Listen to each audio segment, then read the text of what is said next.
Yo, what is going on, everyone? My name is Nick, or the Notorious Fantasy, and in today's video, we're going to be doing a 14-team PPR mock draft from the 7th overall spot using FantasyPros Draft Wizard. The roster positions for today's mock draft are 1 quarterback, 2 running backs, 2 wide receivers, a tight end, flex, kicker, defense, and 5 bench spots. We're going to be drafting up against the ESPN, NFL, and Sleeper ADP, but before we could get into things, I would like to ask that if you guys are new to the channel and you're doing up enjoying today's video, that you please make sure to hit that subscribe button down below. And while you're down there, whether you are new to the channel or not, please make sure that you leave a like on today's video. It would help me out a ton. If you want to follow me on Twitter or X, please do so at NotoriousFantasy. And if you'd like access to my PPR rankings and cheat sheet, check them out down below in the Patreon for $7.50. So without further ado, let's get into today's mock draft. So the biggest difference from a 12-team to a 14-team league is going to be the scarcity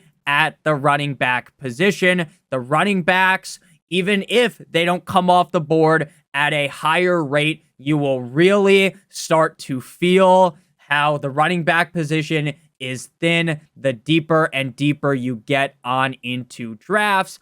Also, another side note, in a league like this, a 14-team league, I am a lot more likely to forego the elite quarterback or potentially the elite tight end as well early on, due to the fact that I really want to bolster my skill positions. Now, I don't think that is really a hard and fast rule, like you need to avoid the quarterback early or the tight end like a plague, but it is just a note. I've been playing in 14-team leagues for years, and I found that I'm very successful doing those leagues without jumping on both an elite quarterback or an elite tight end, and most of the time I probably don't take either. But this year, I have been biting on the elite tight end compared to years past. So I do think I'll probably end up with an elite tight end in today's mock draft. But again, that is just a hunch. So the draft begins CMC, Tyreek Hill, CeeDee Lamb, Justin Jefferson, Breece Hall, and Jamar Chase. So here, I would be 100% laughing if I was able to select Bijan Robinson at the 107.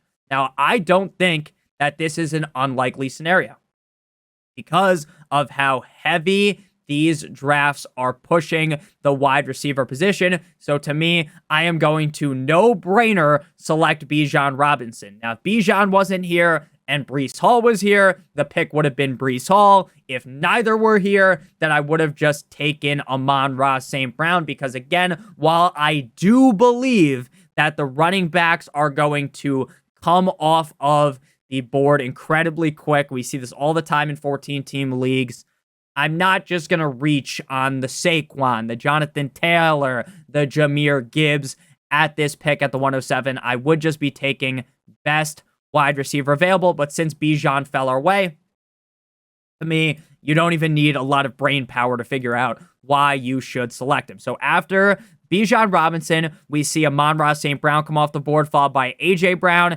Saquon Barkley, Garrett Wilson, Puka Nacua, Jonathan Taylor, Jahmyr Gibbs, Marvin Harrison Jr., Derrick Henry, Chris Olave, Kyren Williams, Devontae Adams, Drizzy Drake London, and Travis Kelce. So the number 1 tight end, in my opinion, already off the board. All of the quarterbacks still available. I'm fine taking a quarterback early in a 12-team league, especially in a 10 or an 8-team league, where I think the 1Z positions are a lot more important. But in a 14-team league here, with the running backs available, the wide receivers available, I think you are kind of not really jumping on a landmine, right? Because while I don't like Josh Allen this year compared to Jalen Hurts, I'd rather have Jalen Hurts.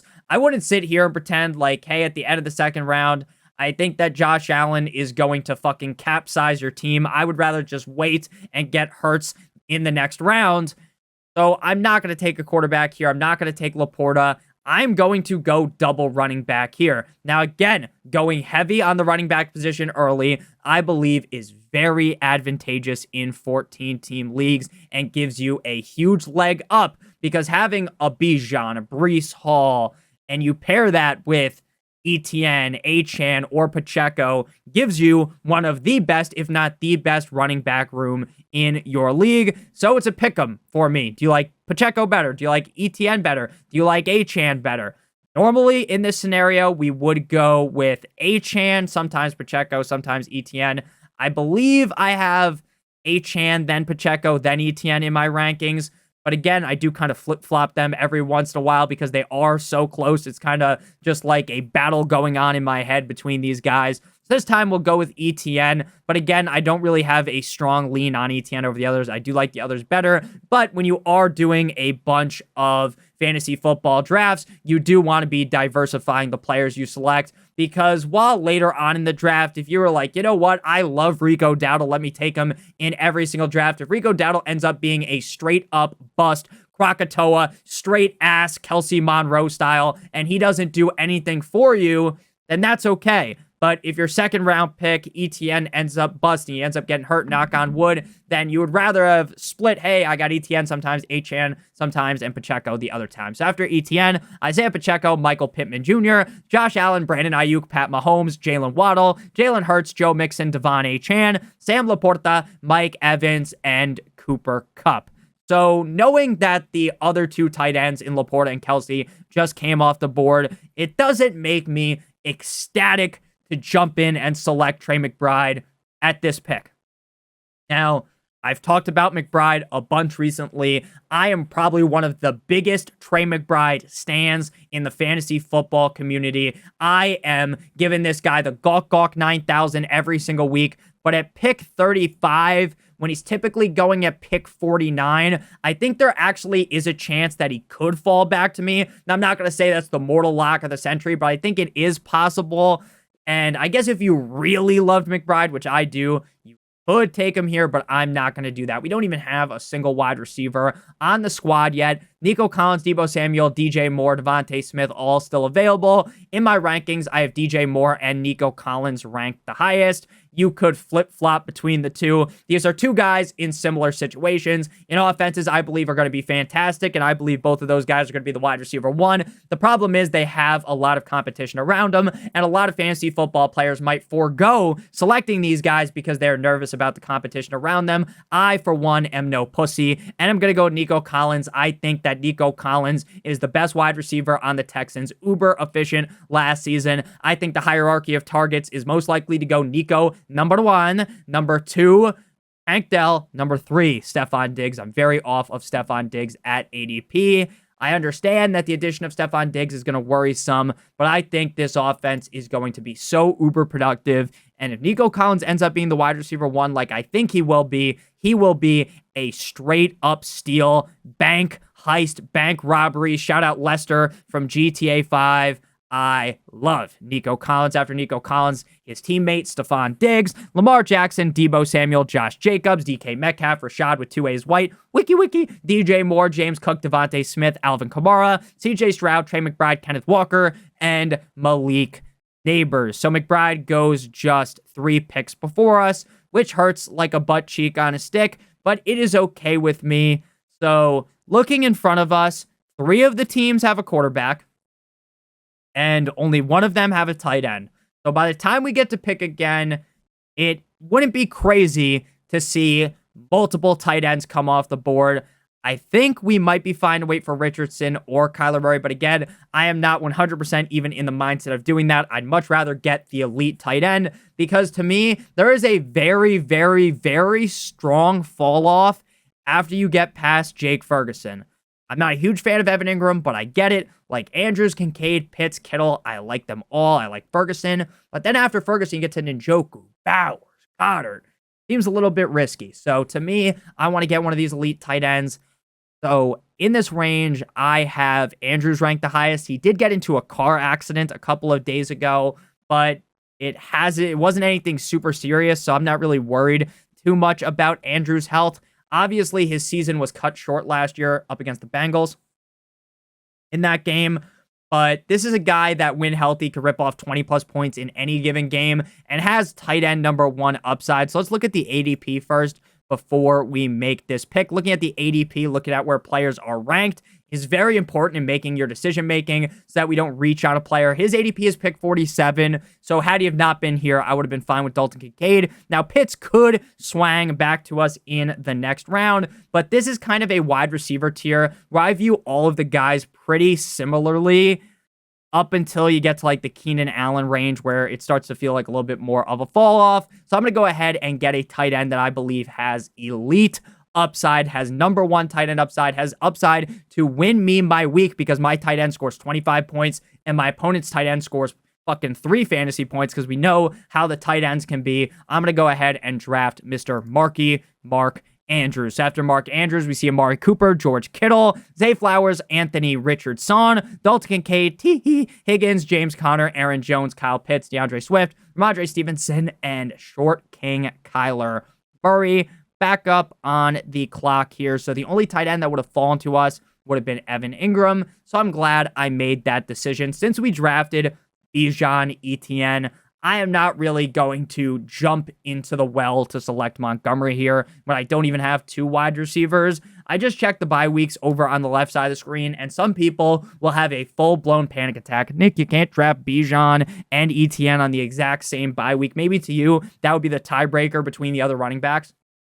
But by week number 12, your whole fucking team is going to be very different. Your team is going to suffer injuries. They're going to be people you pick up, you drop, things that go wrong, guys that are chilling on the IR. So you want to understand that, sure, I get your team for the first couple of weeks. The starting lineup might look very similar, but by week number 12, there could be drastic changes. The quarterback that you draft might not even be on your team anymore. Some of the running backs that you drafted will be gone. Maybe one of these guys gets hurt. Again, knock on wood, we don't root for injuries, but you have to understand that fantasy football isn't just this game where everything stays the same. There are things constantly changing in your lineup. So Bijan at the end, Nico Collins and Mark Andrews are on the squad. I like Joe Burrow. I like Dak. Pause. I like Jordan Love. But we already got the elite tight end, and I don't want my wide receiver core to be straight up whack. So I'm going to go ahead and draft a wide receiver here. Now, this Brandon Ayuk shit has gone on for way too long.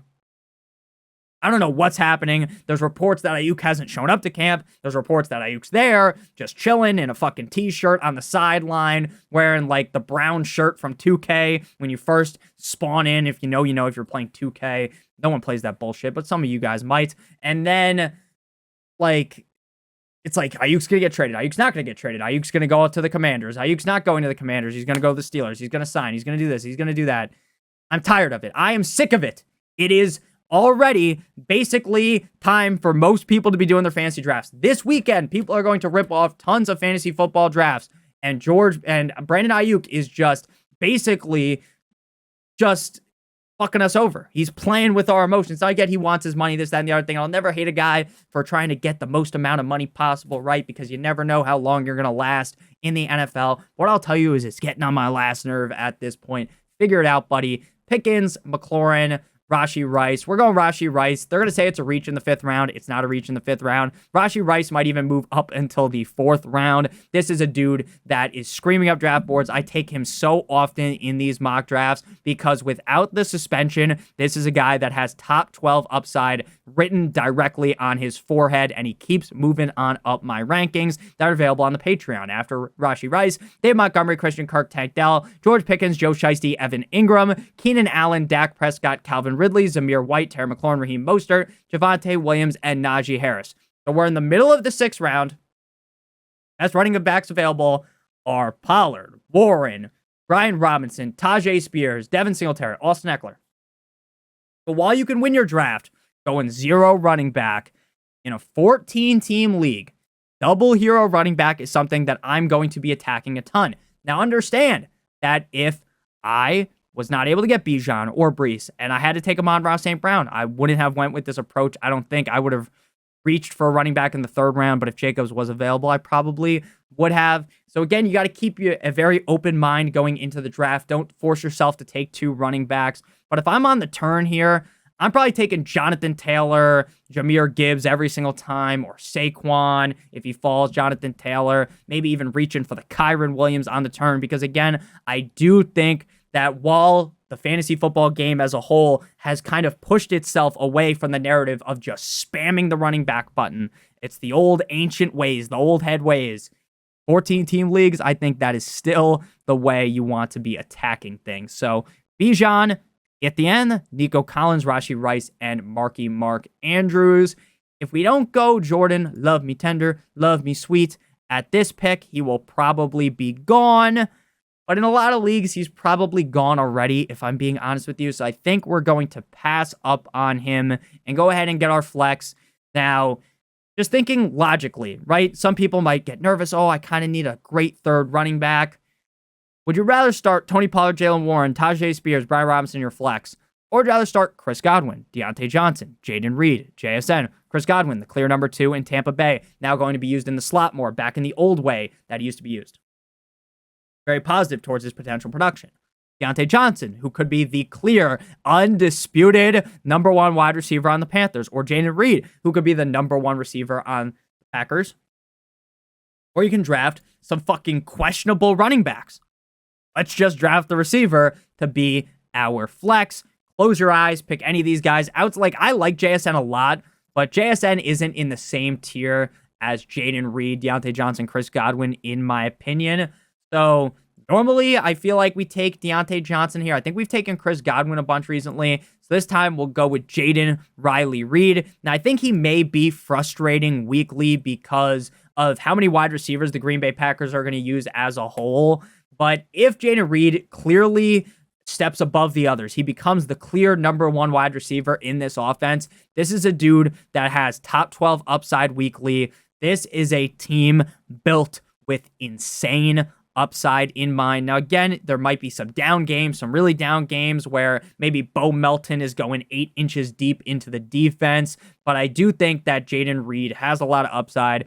Again, maybe Johnson, definitely Godwin are probably safer, but I'm fine taking that risk. At the 609, Jake Ferguson, Chris Godwin, Rome Odunze, Deontay Johnson, Brian Robinson Jr., JSN, DeAndre Hopkins, Christian Watson, Tony Pollard, 9-inch Nicholas Chubb, the Cleveland Browns defense, and Austin Eckler. Jordan Love is still available. If this was my real league, I am running to the podium with a Chubb, drafting Jordan Love.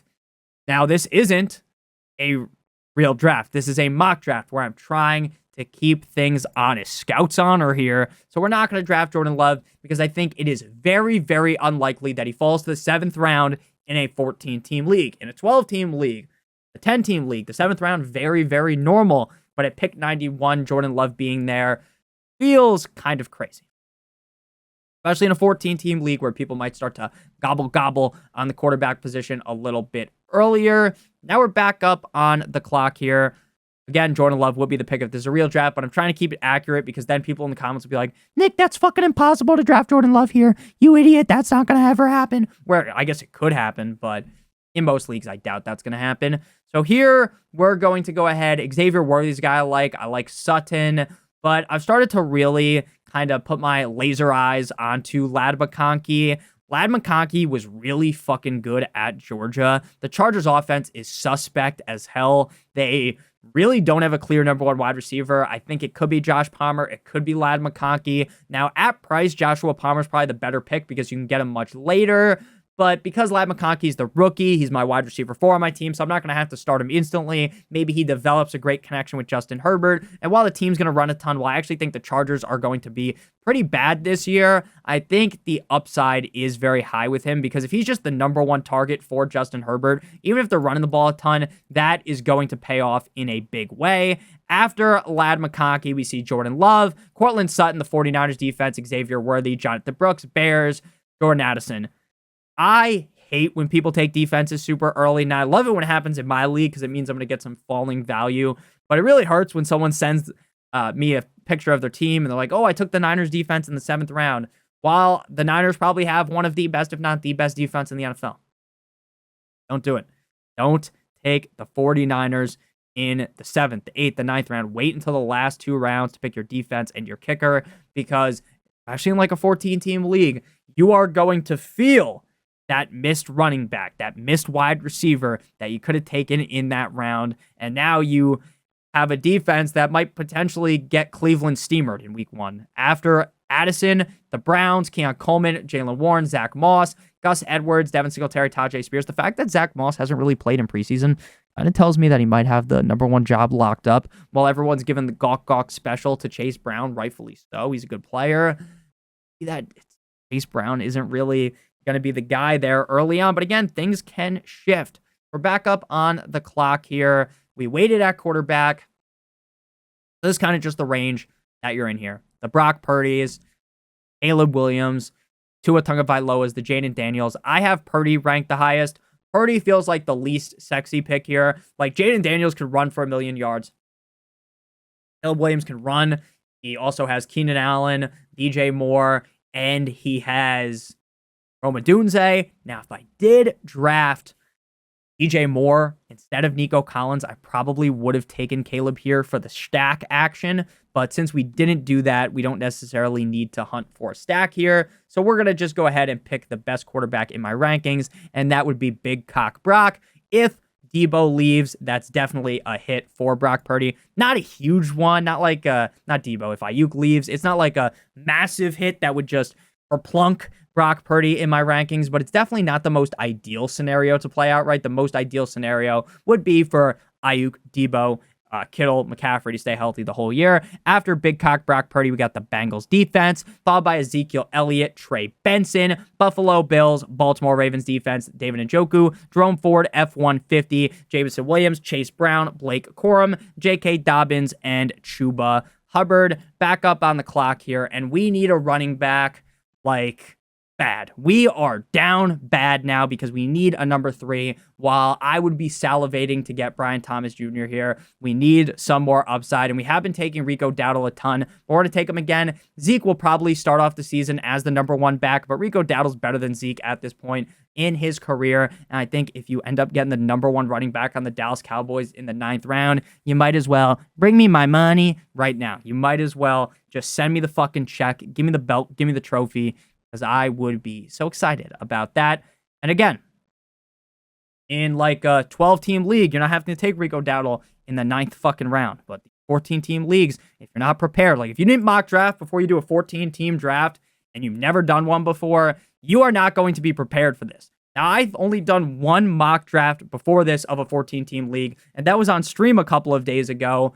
And I knew going into that draft, based upon my years and years of experience in 14-team leagues, it gets bad at the running back position as things keep going. After Rico Dowdle, Zach Charbonnet, Brian Thomas, who I love, Tyler Algier, Curtis Samuel, Tyler Lockett. I don't know why people are drafting Tyler Lockett, Khalil Shakir, Romeo Doubs, Brock Bowers, Khalil Herbert, Jerry Jeudy, Trey Buns, Adonai Mitchell, Mike Williams, who I love, Jacoby Myers, who I like, and Jalen Wright.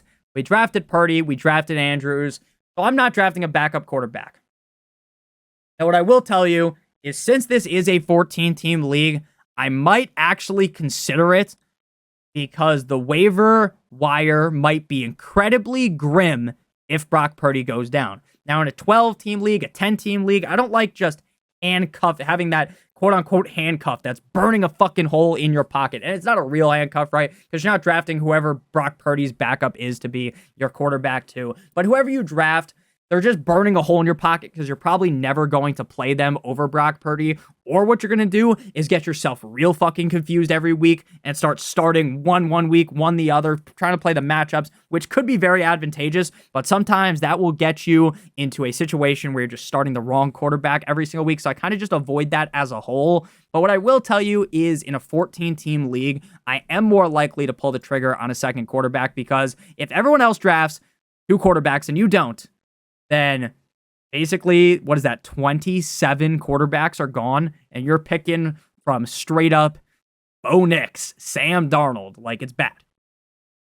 And if Purdy went down for the whole season, knock on wood, we don't for injuries, we would be picking up scraps. So we're probably actually going to pick up a second quarterback. So great of me to talk through that. Well, I don't do that in 10, 12, 8-team leagues. I think in this kind of format, it does kind of call for it. So we're back up on the clock here. And to me, like, we already have Ladd McConkey. So I'm not going to take Joshua Palmer because there's no way in hell you're ever going to be starting both of them. And sure, maybe if you do this, you guarantee you have the number 1 receiver, but maybe every week it's a little bit different. It's not like some consistency. So drafting 2 would just add more confusion to our team that we don't really need. And it's the same thing with Andrews. Like, I guess you could draft a second tight end, but in a 5 bench spot league, if you're already going to draft a backup quarterback, then you'll have 3 spots for the other positions. I just would not be looking to do that, especially with an elite tight end like Marky Mark Andrews, who we selected in the 4th round. So I think we're just going to go running back here, get a running back that we like. because the wide receivers are kind of all the same once you get this deep, whereas the running backs, it just keeps getting worse and worse. So we're going to go with Jaleel McLaughlin, who is a very solid handcuff for Javonte Williams. If Javonte was to go down, I think Jaleel would take over. Now, they'll use other backs as well, but Jaleel's going to be in there even when Javonte is playing. So we'll go with him. There has been some talk in Patriots camp that seems to like Antonio Gibson. Now, we kind of know who Antonio Gibson is, so it would take an injury to Stevenson for us to really like him. Whereas Jaleel, like, if everything went bad for your team, you could still start him even when Javonte plays. I guess you technically could with Gibson as well, but I just don't really think Gibson's that good. After McLaughlin, Damian Pierce. Shout out Damian Priest, WWE wrestler. Darnell Mooney, the New York Jumbo Jets. Ty Chandler, Kendre Miller, Antonio Gibson, Rashid Shaheed, A.J. Dillon, Marshawn Lloyd, J.J. Taylor, and Kyle Juszczyk taking a fullback. That's how you know the running backs get bad in 14-team leagues. So here, Jaden Daniels would be our highest-ranked quarterback, or Caleb Williams would be, but I don't know if this grouping of quarterbacks would actually be available in your 14-team league. If I'm just keeping it a buck, you're probably looking more towards the Staffords, the Kirk Cousins, the Genos, the Bakers, and in that order, I would prefer Kirk, Stafford, Rodgers, then Geno, then Baker, and if I'm being honest with you, if I had to take like a crazy shot, it might just be on Sam Darnold, because I think that Sam Darnold might be effective in this Kevin O'Connell system. We're going to take Caleb Williams here because he's my highest ranked quarterback. And again, you want to be checking on the bye weeks. He's by 7, Purdy by 9. But again, I don't know if this is the most likely to happen. But if your league mates aren't taking 2 quarterbacks, you almost wouldn't even have to do it. So again, you could replace Caleb Williams with any of those other guys, and I would have been fine with that. After Caleb Williams, Joshua Palmer, Pat Freiermuth, Jaden Daniels, Dalton Schultz, TJ Hawkinson, Jared Goff, Kimani Vidal, Ray Davis, Braylon Allen, Roshan Johnson, Bucky Irving, Tua Tagovailoa, Dallas Cowboys, Justin Herbert, the pervert. Now we need one more player, and that will be a wide receiver. We are going to go ahead here and select... Normally go with like a Jalen Polk, a Douglas. Jahan Dotson's now an Eagle, so there's no way you're taking fucking Jahan Dotson. I like Dontavian Wicks, but we already have Jaden Reed, so I don't really need to double up on Packers. Ricky Pearsall would be very interesting if Ayuk was to get traded. Javon Baker, also kind of interesting. He could just as easily be like the wide receiver 4, though, on the Patriots, as he could be the wide receiver 1. Rashad Bateman, I kind of fall into love with him every year. We took Michael Wilson, I believe, in the last mock draft. But this time, we're definitely not taking Quentin Johnston. I would almost wish we could scroll even further here. Look at some guys down here, like Zay Jones could be the wide receiver 2 in Arizona. DJ Chark could be the wide receiver 1 in LA with the Chargers. Boyd's looking kind of interesting for week 1 with all the injuries to the Titans wide receivers, but you would never play him over any of these guys, maybe like a DFS play. But we're just going to go ahead here and select Xavier Legette. Now, again, am I going to sit here and give the Gawk 9000 to Xavier Legette? No, because I didn't really love him coming out of college into the draft. His tape didn't look the best. But what I'll tell you is that the draft capital tells you should kind of like him. And again, Deontay Johnson could be the number 1 receiver, but maybe Xavier Legette and Bryce Young form some amazing connection, or maybe the Panthers just overwhelm expectations and the number 2 receiver on the Panthers pays dividends. Again, Adam Thielen is fucking old as shit, so should clear a path for Legette. After Legette, Corley, Rod Rodgers, Gabe Davis, Brandon Cooks, Elijah Mitchell, Steelers defense, Alexander Mattison, Adam Thielen, Clyde Edwards-Helaire, Tyron Tracy, who I like, Kirk Thuggins, Cole Kmet, and we're back up on the clock here. Gonna go with our kicker first. You could pick your defense first if you have a kicker in mind. There will be a defense to stream video coming out today. The defense is to draft for week number 1. Now, I don't know which order I uploaded them in, if I uploaded this video first, which I think I'm gonna do the mock draft first, that video second. So make sure you guys are back later today around 5 to check out the defenses to draft for week number 1 video. Only players that aren't kickers or defenses drafted here is Touchdown Jesus, Trevor Lawrence, Audric Estime, and Kenneth Gainwell. So we're going to go with the defense here. Important to get a defense that is going up against a not-so-hot opponent in week numero 1. You can watch that video. It will help you out a ton. A lot of the defenses that we like, though, are gone at this point. And I almost wish I recorded this video like right after another, because I did go and watch like a YouTube video, because to be honest with you, I might have like issues or something. I just wanted to watch a video. I guess there's nothing wrong with that, but I didn't want to do them back to back. Michael Jordan 96, 97. Off the top of my head, this is a problem with recording super late. I just forget, but no one gives a fuck. So we're just gonna fast forward into me remembering. I'm gonna pick up my phone and look at the script that I read off in the videos. And again, my videos aren't actually scripted. The only script that's a part of it is the team names and then a quick little notes on why I like the defenses. But outside of Notorious Fantasy, what's that, like inside the NFL, inside Notorious Fantasy?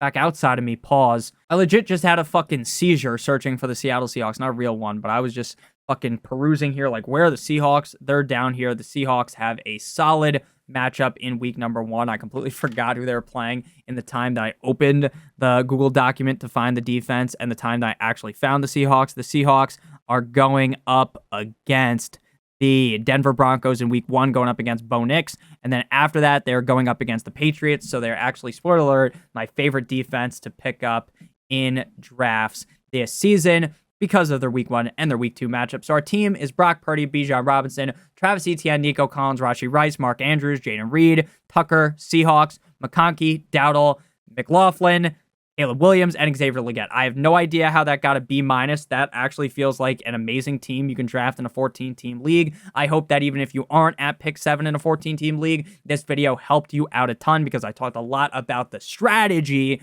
of a 14-team league, a bigger league, and this would also apply to like a 16-team league, an 18-team league. You need to get those running backs. Thank you guys all so much for watching. If you did end up enjoying, make sure you guys hit that subscribe button like it owes you money. Hit that like button as well to help me out a ton. If you want to follow me on Twitter or X, please do so at NotoriousFantasy. So without further ado, let's get in the video. Let's get out of here. Good boy. Hit that subscribe button. Good boy.